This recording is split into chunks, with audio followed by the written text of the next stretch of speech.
Even amid the suffering that results from sin, God's love is revealed. The world, though fallen, is not all sorrow and misery. In nature itself are messages of hope and comfort.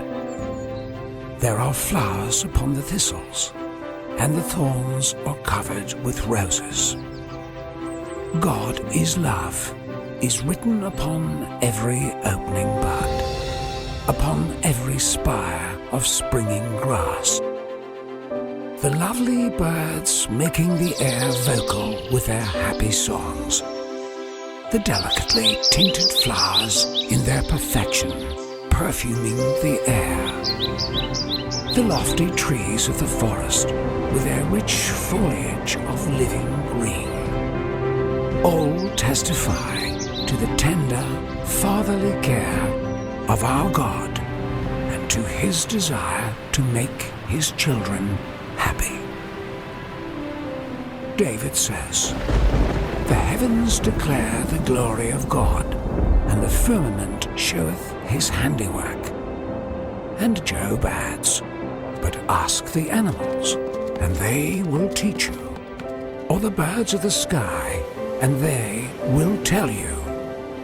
Or speak to the earth, and it will teach you. Or let the fish in the sea inform you. Which of all these does not know that the hand of the Lord has done this? In his hand is the life of every creature, and the breath of all mankind." As a 29-year-old man, Folliot Sandford Pierpoint understood this as he found himself walking in the countryside of England during the spring.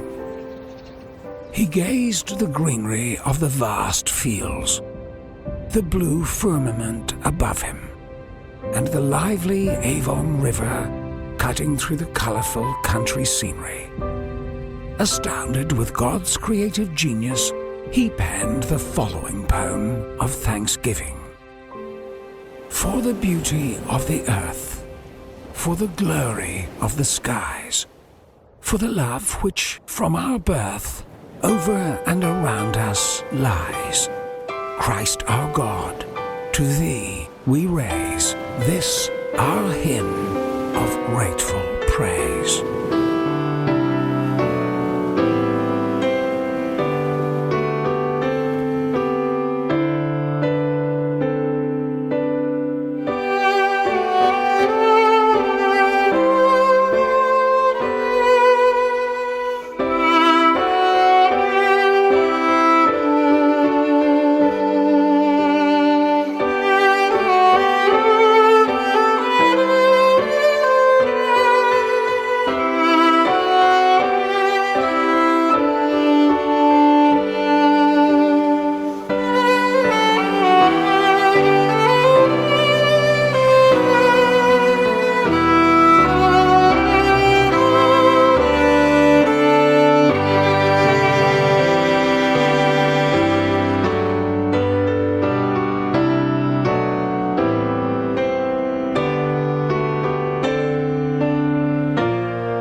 And so the master artist has placed his own signature upon all things on earth, and sea and sky.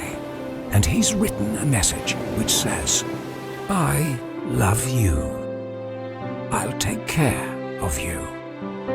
I will provide for you. Behold the birds of the air, for they sow not, neither do they reap, nor gather into bars. Yet I feed them, and are you not much better than they?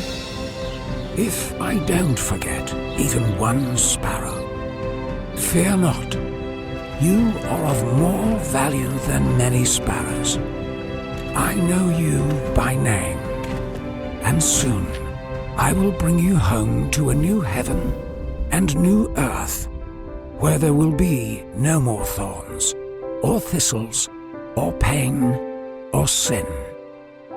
But one pulse of harmony and gladness will beat through the vast creation, and from the minutest atom to the greatest world, all things animate and inanimate, in their unshadowed beauty and perfect joy, will declare that I love you.